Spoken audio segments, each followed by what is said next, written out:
இதுல வந்து கம்ருதீன் வந்து வாண்டடாவே வந்து எல்லாருக்கிட்டையும் ஃபைட் இழுக்க ஆரம்பிச்சிட்டாரு. வாட்டர்மெலன் கிட்ட இருக்கட்டும், வாட்டர்மெலன் கிட்ட போயிட்டு கெட்ட வார்த்தையில பேசுறது.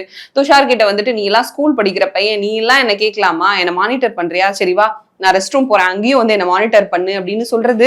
ஓவராலாவே வந்து வேணும்னே இந்த வீக்கெண்ட்ல விஜய் சேதுபதி அவர்கள் பேசுறதுக்காகவே இவர் வந்துட்டு ஃபைட் போடுறாரா, சண்டை இழுக்கிறாரா, வம்பு இழுக்கிறாரா அப்படிங்கிற மாதிரி இருந்துச்சு.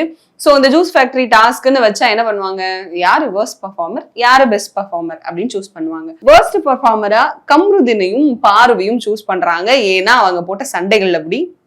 கம்ருதீன் ஒரு பக்கம் சண்டை போட்டிருக்காரு, பாரு ஒரு பக்கம் ஆதிரை கூட பாட்டில்ஸை வந்து குவாலிஃபை பண்ண மாட்டேன்னு சொல்லிட்டு ஜூஸ் எல்லாம் ஊத்திட்டாங்க.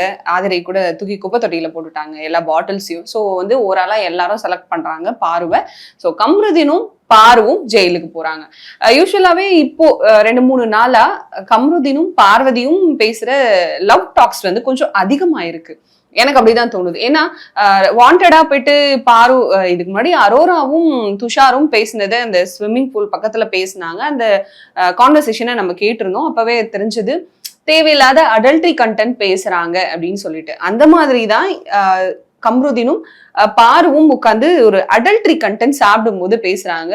சேம் லைக் எப்படி இவங்க அரோரா பேசினாங்களோ, எனக்கு சாப்பிடணும் போல இருக்கு, ரொம்ப பசிக்குது, வெளியே இருந்தா ஜாலியா சாப்பிடலாம் அப்படின்னு சொன்னாங்களோ,